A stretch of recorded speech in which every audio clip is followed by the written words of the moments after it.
Baik, assalamualaikum warahmatullahi wabarakatuh. Selamat pagi, perkenalkan Dr. Priscil. Saya dokter yang akan melakukan identifikasi data diri ibu dan juga pemeriksaan pada ibu. Ibu dengan nama siapa, usianya berapa, jenis kelaminnya perempuan, ibu sudah menikah, alamat tempat tinggalnya di Jalan Sumatera. Baik ibu, di sini saya akan melakukan prosedur yaitu pemeriksaan genital ibu atau dan juga pemeriksaan dari kemaluan ibu. Dan di pemeriksaan ini akan membuat ibu merasa tidak nyaman dan juga berisiko cedera, tapi saya akan minimalisir ketidaknyamanan tersebut. Ibu juga akan melepaskan pakaian dan juga akan membuat ibu merasa tidak nyaman, tapi saya akan minimalisir ketidaknyamanan tersebut. Apakah ibu bersedia? Ibu, selanjutnya di sini ibu apakah ingin ditemani oleh saudara ibu, dan juga di sini saya juga menyiapkan asisten untuk pemeriksaan dari ibu, di mana ada perawat juga. Kemudian saya juga menjaga privasi ibu dengan menutup tirai, jadi aman ya Bu. Kemudian ibu boleh mengosongkan kandung kemihnya atau BAK terlebih dahulu, dan juga ibu silakan berganti pakaian dengan pakaian yang disediakan dan melepaskan pakaian dalam bagian bawahnya ibu. Lalu ibu silakan berbaring ke meja pemeriksaan di bed ginekologi, dan juga saya akan menyalakan lampu dan diarahkan benar pada bagian yang akan diperiksa. Ibu silakan, ibu saya akan menyiapkan alat terlebih dahulu. Di sini saya sudah mencuci tangan menurut langkah WHO, kemudian menggunakan hand sanitizer.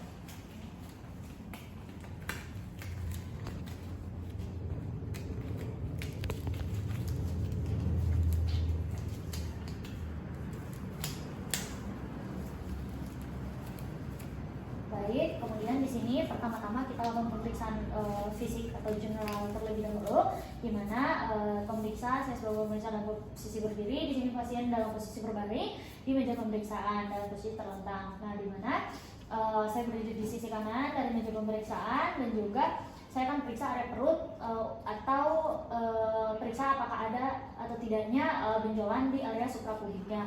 Kemudian saya akan memperhatikan apakah abdomennya tampak datar, bundar, cembung atau cekung. Kemudian saya palpasi pada suprapubiknya, apakah ada distensi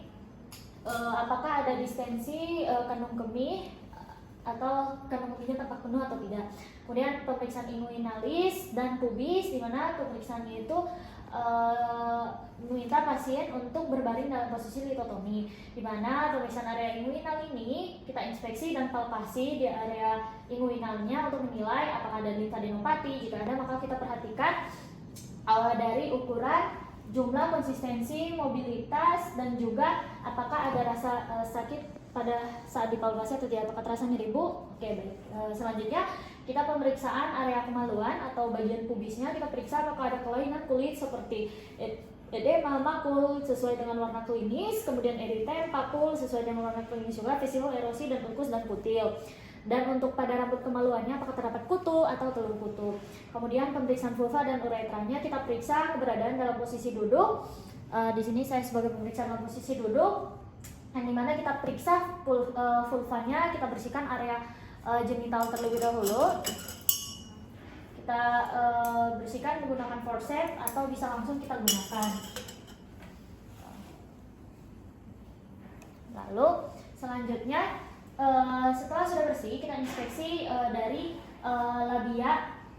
labia mayor dan labia minornya untuk melihat apakah ada edem, makul sesuai warna klinis, eritem papul, vesikel, erosi, ulkus kulit, dan apakah ada keluar cairan. Jika ada cairan, maka perlu kita perhatikan jumlah, warna, konsistensinya. Kemudian kita pisahkan labia mayor dan juga minornya untuk melihat apakah ada di sini kita menggunakan jari telunjuk dan jari ibu jari untuk inspeksi klitoris dan meatus uretra eksternalnya. Kemudian kita inspeksi juga dari klitorisnya untuk melihat apakah ada pembesaran yang mengindikasikan maskulinisasi atau gangguan endokrin. Kemudian kita inspeksi area meatus uretra eksternalnya, kita mencari apakah ada edem, apakah ada makul. Kemudian kita meletakkan jari telunjuk. Oh ya, di sini kita perhatikan juga apakah keluarnya cairan atau adanya cairan, dan kita perhatikan jumlah, ukuran, konsistensi. Jika tidak ada cairan, kita pijat area uretra yang melekat di jari telunjuk pada bagian anterior vagina. Kemudian kita lakukan gerakan seperti memijat dari arah belakang ke depan. Kemudian kita periksa dari kelenjar periuretralnya, kelenjar scan. Kita lihat apakah ada pembesaran dan juga keluarnya cairan. Nah, kemudian kita pisahkan kedua labia mayor dan juga labia minor sama yang lain menggunakan jari telunjuk, pemeriksa, dan juga kita amati apakah adanya introitus vagina dan apakah ada discharge atau cairan. Jika ada, kita perhatikan jumlah, warna, dan konsistensi. Kemudian kita palpasi dari kelenjar Bartholinnya kiri dan juga kanan dari forceps posterior pada posisi jam 5 dan juga jam 7 menggunakan jari telunjuk dan ibu jari dari kiri pemeriksa seperti ini. Kemudian jika ada edem, nyertakan massa fluktuasi atau nanah. Jika ada infeksi, kelenjar akan teraba lembut dan hangat dan berfluktuasi. Jika ada merasakan pembesaran tetapi tidak ada rasa sakit, itu dapat disimpulkan sebagai kista Bartholin. Dalam keadaan normal, kelenjar Bartholin ini tidak teraba atau tidak nyeri. Kemudian pemeriksaan vagina dan serviks, di mana pemeriksaan masih dalam posisi duduk dan di mana sebelum memasukkan spekulum kita oleskan terlebih dahulu si spekulumnya ini menggunakan pelumas atau lubrikan ke spekulum. Kemudian kita buka kunci secara maksimal, kemudian kita oles, lalu selanjutnya kita masukkan di sini, kita masukkan secara perlahan, dimana setelah perbesar intra vaginanya kita menerapkan tekanan ke bawah jari seperti ini menggunakan jari telunjuk, jepit dari lidah spekulum antara jari telunjuk dan ibu jari, di mana genggaman jari lainnya. Kemudian kita masukkan spekulum secara perlahan. Di sini kita masukkan, kemudian kita miringkan, lalu kita buka spekulumnya dan kita kunci kembali.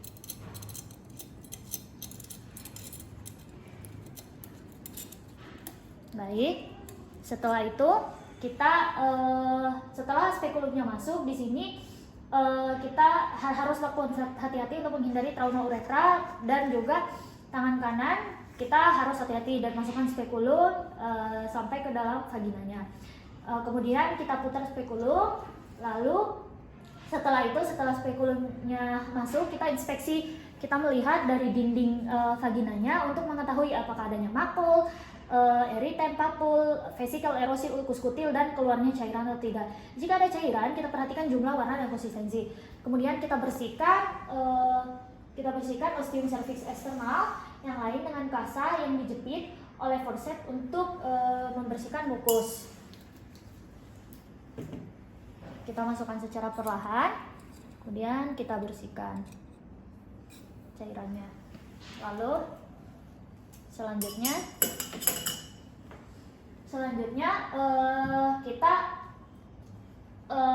kita inspeksi serviks untuk ektopik, apakah ada makul. Di sini kita inspeksi kembali apakah ada makul, eritem, papul, vesikel, erosi ulkus kutil, dan keluarnya cairan atau tidak. Perhatikan jumlah, warna, dan konsistensi. Kemudian kita bersihkan kembali menggunakan forceps, exalt cervixnya dengan kain kasa yang dijepit kepada forceps. Lalu setelah itu kita lakukan pemeriksaan pada Neisseria gonorrhea, di mana ini merupakan pemeriksaan kultur, di mana kita masukkan kapas 2 cm ke dalam saluran serviks secara perlahan, kemudian putar hingga menyentuh dinding endoserviksnya selama 5-10 detik agar eksudat terserap dan terabsorpsi. Lalu masukkan ke dalam media transport. Nah, selanjutnya ini untuk pemeriksaan dari gonorrhea. Kemudian kita mempersiapkan untuk pewarnaan gramnya. Kita masukkan kapas yang baru 2 cm. Kemudian ke saluran serviksnya kita tunggu 5-10 detik hingga eksudat diserap atau terabsorpsi. Kemudian kita oleskan pada kaca slide-nya.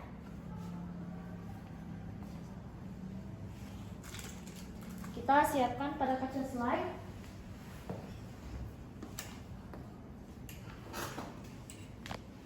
Kita oleskan pada kaca slide.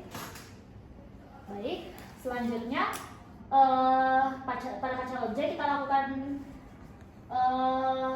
fiksasi. Kita lakukan fiksasi di Bunsen di api Bunsen. Kemudian kita perhatikan dari sel PMN dan intraseluler gram negatif di Oki.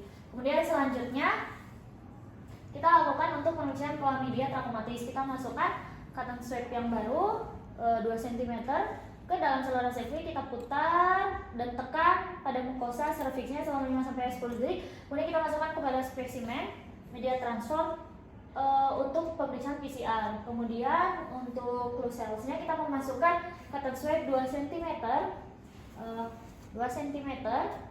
yang baru ke dinding lateral vagina, ke lateralnya, kumpulkan cairan discharge dan kemudian digulingkan pada kaca slide. Lalu kita fiksasi di api Bunsen untuk gramnya. Kemudian kita lakukan pewarnaan gram. Dan untuk interpretasinya positif jika clue cells-nya lebih dari bidang epitel atau visual 20%. Kemudian untuk kandida SP kita siapkan objek gelas yang ditambahkan tetesan larutan KOH. Kemudian selanjutnya KOH-nya 10%, kemudian kita masukkan cotton swab yang baru ke dalam dari vaginanya, ke dinding lateral vagina, kemudian kita usapkan slide ke slide-nya. Lalu kita tutup menggunakan cover slide. Baik, selanjutnya kita untuk interpretasinya kita cari pseudohiva budding cell dan juga blastospora. Kemudian untuk Trachomonas vaginalis kita siapkan objek gelas juga yang baru. Kemudian kita tetesi dengan NaCl 0,9%. Lalu selanjutnya kita masukkan cotton swab yang baru. Lalu kita putar di area fornix posterior. Lalu kita usap slide dan kita usap pada kaca slide. Lalu kita tutup menggunakan cover slide. Lalu selanjutnya kita periksa di bawah mikroskop. Kita periksa di bawah mikroskop dalam waktu kurang dari 10 menit. Kita interpretasi dengan mencari gerakan Trachomonas vaginalis. Baik, selanjutnya untuk penentuan pH cairan, di mana jepit kertas pengukur menggunakan forceps.